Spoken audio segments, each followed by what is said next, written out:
On dit souvent qu'élever un ver à soie, c'est plus difficile que de s'occuper d'un nouveau-né.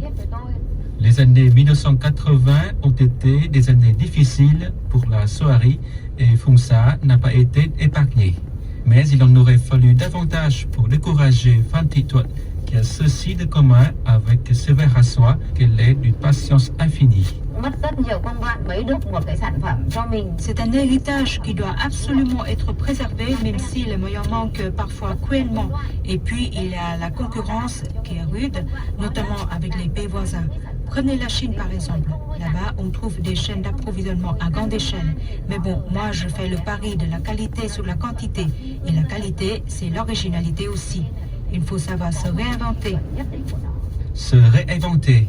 Eh bien, c'est en 2010 que Phan Thi Tuot s'est réinventé avec une innovation, le tissu non tissé, synonyme pour elle de réussite professionnelle. Une réussite qu'elle n'hésite pas à étaler au grand jour en ouvrant son atelier aux visiteurs, lesquels ne demandent pas mieux que de percer les secrets de cette invention au nom pour le moins paradoxal. C'est par exemple le cas de Jean-Louis. Je trouve cette technique très inventive et digne d'être connue partout, quoi. Cette technique consiste à faire travailler les vers à soie d'une façon inhabituelle.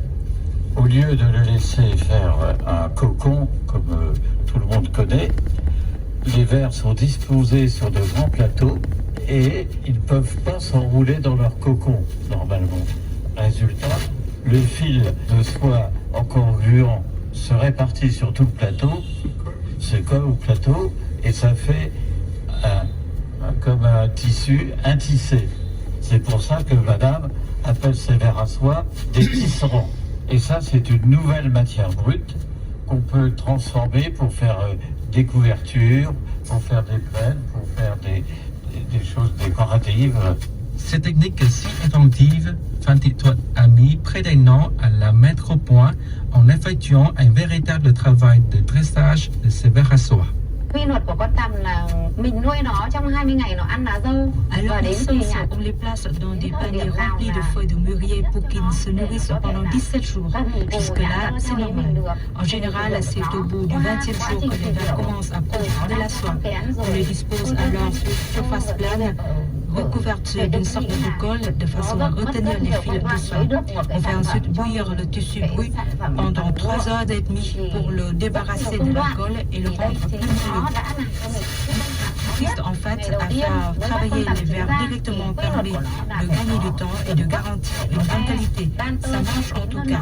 Il n'y a qu'à voir la demande après son goût.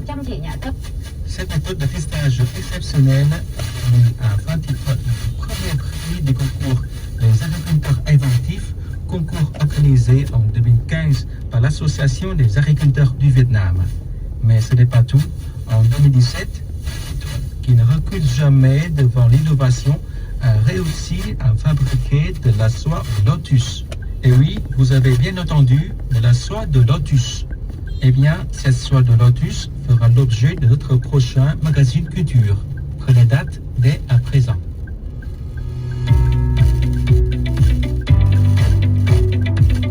Nous découvrons aujourd'hui l'autre moitié de la liste des 10 artistes de la nouvelle scène française dans le rendez-vous du Franco Festif. Restez à l'écoute.